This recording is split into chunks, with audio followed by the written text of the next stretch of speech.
Good morning and welcome back to White Mountains Today here on White Mountain TV 16. Joining us in the studio are members of the Mount Washington Valley Green Team. We got Lara, Preece, and Brian Coffey who are here this morning. How are you guys this morning? Good, Rob. How you doing? Doing great. That's coincidentally, both of you work for the Conway School system, but that doesn't really have any. It has to do with the MWV Green Team. But let's talk about what the MWV Green Team is about to start. Let's start with that. Well, it's a Mount Washington Valley team of people that care about the environment and certainly care about sustainability and trying to get away from single-use plastics and all the things that are harmful to our society. And we are a disposable society. We're trying to educate people, especially the youth and the young. It's going to be their world pretty soon. We're going to be gone, and we want to make sure that everybody knows that if we don't start really stewarding our planet, we're going to run out of resources. Absolutely. And we are destroying our oceans, and I don't think people realize at the rate that we are destroying them. And I got an early bird's eye look at it as I did an expedition last June with National Geographic and an organization called gyres, and we actually trolled on the Mystic, a schooner sailboat from Miami to New York City through the Aleut. We went to the Bahamas and then Bermuda and then trolled up to New York City. And as we got closer to New York City, the amount of plastics that are in our oceans is just phenomenal. There are actually 5 gyres of trash that's about 20 inches deep. The one in the South Pacific is the size of Texas. Yeah. And it just scares me to death of how much trash we generate as a society. And you were saying earlier when you first mentioned that, and because I said, well, you're trolling, so I'm thinking, okay, you're going down, 100 feet or 200 feet like you would troll for fish. You're saying you were going down 6 inches and you were gathering up.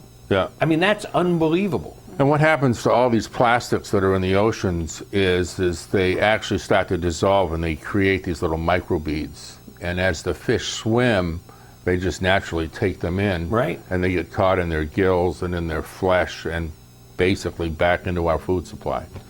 And it's really, it's cancerous. It's a nasty direction that we're heading in. And I was just over visiting my daughter in Portland a couple of nights ago, and Portland has gone styrofoam free. Have they really? Yeah, even Dunkin' Donuts, which is big into styrofoam.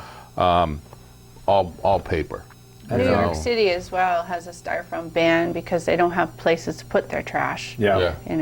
So. Now, do they? I think one of the things that probably a lot of these places, McDonald's and Burger King and Dunkin' Donuts and Starbucks, really, they always kind of, I don't want to say hint at, bring your own cup in and, we'll fill it. But, how many people do that? Probably the numbers are so small. The numbers are small, and I don't think we have enough incentive. Well, I think that's the key is the incentive, yeah. Some places now are charging 5 cents a bag for those little throwaway Walmart bags. Plastic. The single use, again. Portland, Maine, now you have to pay 5 cents for plastic bag. I remember when I went to France 6 years ago or whatever, and we were in a store and we bought all this stuff and we're like, there's no bags. And they weren't 5 cents, they were a pound you had to pay, or a euro that you had to pay for this bag. And it's a great bag. We still have it. We're using it at home. But they don't even, they've eliminated even the throwaway plastic bag. It was one of those things you had to then, and at least you would then reuse it. Maybe, you think about it, even if you reused it 10 times. But those plastic throwaway bags are... And it's a hard habit to break because they automatically reach for them and you put it in. Even when we go to the store now, we have the bags in our trunk, but if we forget them, we always say paper. Yeah. Ask for a paper bag. But it's a hard habit to get into. I'm going into the store, I've got to take my reusable bag with me. Oh, absolutely. But then the other thing too is if you're only buying a couple items, you can carry them out. You don't need a bag. Exactly. That's right. And that again, that's a hard habit that people have, and it's the education. So you guys, I imagine a lot through the schools, are trying to break that habit, trying to break the cycle. Let's start with the kindergartners. Yes, in kindergarten, I feel like very lucky because I get them young, and I feel like you have to teach the habits of recycling. You have to explain to them why it's important to use reusable items versus disposable.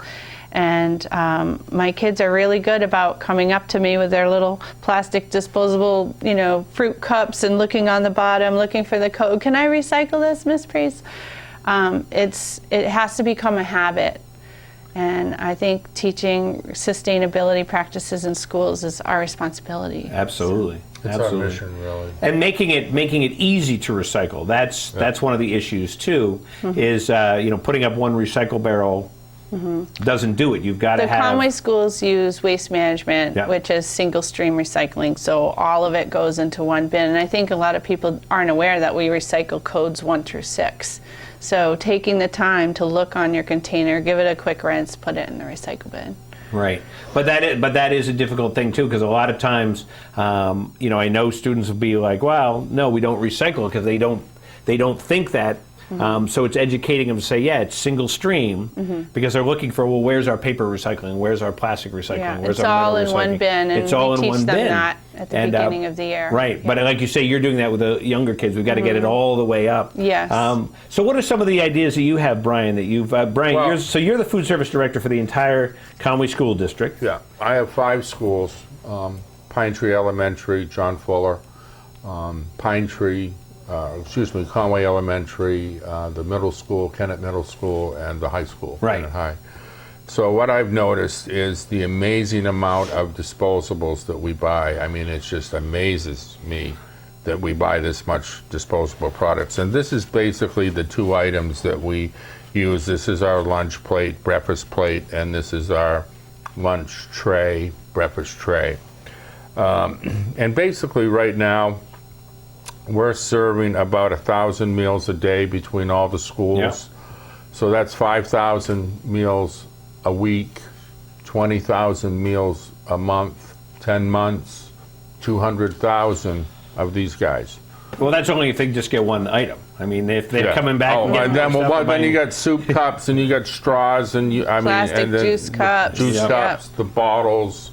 It's crazy. So the silverware. The plastic silverware, it's just amazing the amount that we go through. So, And these are all items we can't recycle. you can't recycle. You can't recycle styrofoam. It doesn't ever go away. Right. Plastic silverware does not get recycled. The other thing too is food. Hot food, which we try to serve hot, 145 or above. At 140 degrees, food that goes onto these plates, actually some of the styrofoam leaches into the food. And I don't think, we definitely want to bring the students awareness of that. We'd also like the parents to know, and anybody else in the valley, that's why McDonald's stopped using their styrofoam and have gone to paper. Right. But the goal is, in the next couple of years, is I'd really like to get away from the plastic bottles of water. Yep. And go to more bubblers. And there's a lot of new technology out there. I do it at home where I can buy, instead of buying flavored waters, I can buy a little vial and squirt in a couple of drops and make my own. And we could go to a copolymer plastic like this, and we could go to a copolymer plastic tray and regular silverware. This plate or tray has a shelf life of about 10 to 15 minutes, and that's why the waste is so high.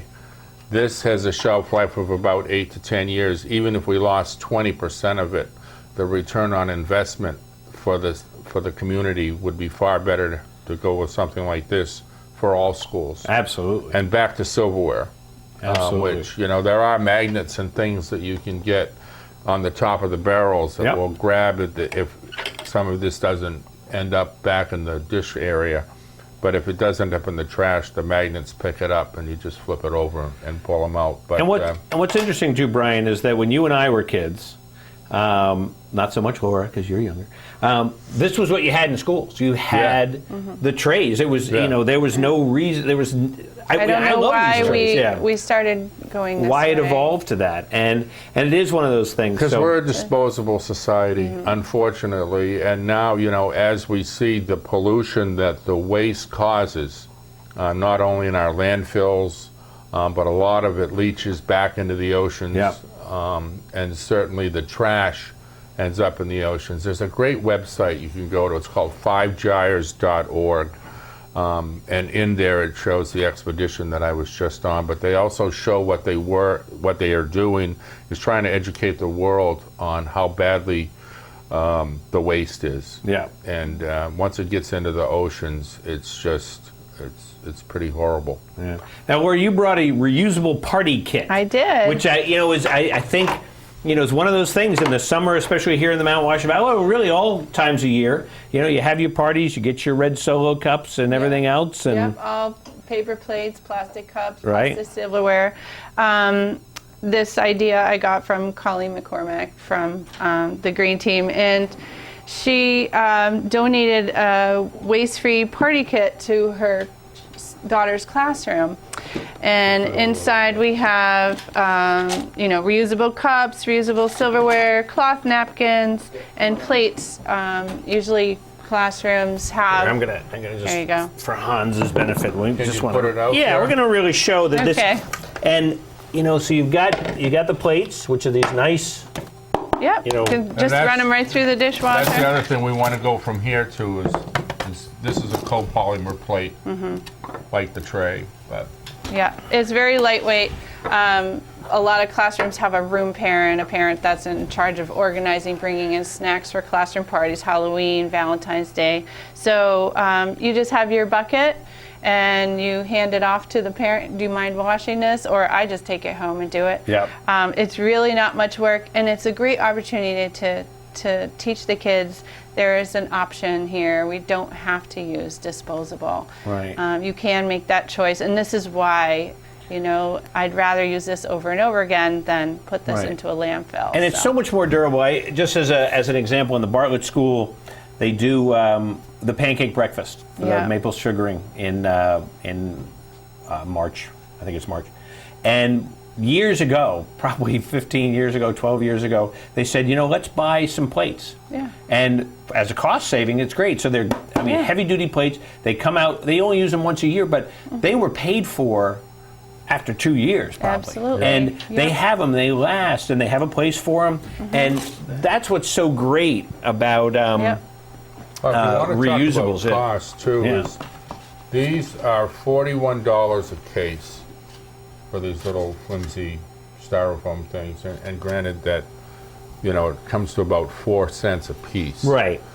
So they're cheap, but certainly in the long run, what you don't really have an investment there at all. Where these you'd get a good return on your investment because you're going to get 8 to 10 years out of it versus 15 minutes. Yeah. And we go absolutely. through thousands of these. I mean, if you think of doing 200,000 meals a year in 5 years, that's 1 million of these plates. Right. Well, also, and the thing is too, is a lot of times people might think, now these are in, these will be in sleeves that are in a plastic bag. Correct. That plastic bag come in a cardboard box. Correct. Exactly. So there's 2 more items, and so you're getting, the plastic bag and the cardboard box have no use. Right.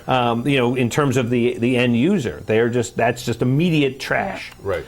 So, this is great. I think this is, a way that we should all be going for, and especially in the schools, because this is where the kids can learn. Yeah. And especially if they can then take it home and convince parents. It's funny. With my kids, they've been taught that. We've been doing it, but also. And also they're learning in school, and they bring it back. Oh no, we can't do that. My teacher won't let me do that. And I had someone over at the house yesterday, and he had a cardboard box. Where do I put this? He didn't go to the trash. He's like, where do I put this? And I'm like, great. And mindfulness of when you head to the trash can, where does it go? Right. Well, one of the things too that, and I know I've talked about this with the Green Team. One of the amazing things is I remember a whole bunch of years ago when I first found out that you could recycle cereal boxes and cracker boxes and stuff like that. I'm like, you can? So then, we have a box underneath the sink and we put those. Yeah. So when we were generating 2 bags of trash a day practically in my house with 4 kids, you're cutting it down to like 4 bags a week, if that, Right. because of all these things. You just compress them. Yep. Where they were filling up the trash bags, which were going into the landfills, and they're getting compressed, but they're not. If you can recycle that stuff, and it is one of those things that hopefully these kids will learn. And I mean, for me, it's like, what? I have to throw this in the trash, Right. and if we can teach that, so this is great. So how can people get involved with the MWV Green Team? Well, we're having our first fundraiser December 3rd, is Yep. it? December 3rd from 4 to 9 at Flatbread. Flatbreads. Great. We're going to have a lot of information available for anyone that comes on things you can do, packing a waste-free lunch, the party kit, just all kinds of ways to become more sustainable. And our goal is to teach sustainability in schools and to try to have our schools model that. That's terrific. So we figure if we have some more public awareness of what's happening in our valley, and maybe we can emulate what the city of Portland's doing and just rid the whole valley of styrofoam and single-use plastics. It's going to be an evolution. Absolutely. Because it has to become a habit, and you know how hard it is to change habits. But if we all start and make everybody aware of just how many we're using in our school systems, I think that the public will support the changes that we want to make for the students. Absolutely. Well, this is great. Well, Laura, Brian, thanks so much for coming Thank down. you. Thank you, Rob. We were talking a little bit before we got on air. We were getting pretty incensed and getting pretty amped up. So I think it's great, and I think this is a great start in the schools. So Thank you good very luck much. to you guys. Thanks for and we'll be having back here in a minute on White Mountains Today. Awesome. Thank you. Thank you. Hi, I'm Roger Simmons with the White Mountain National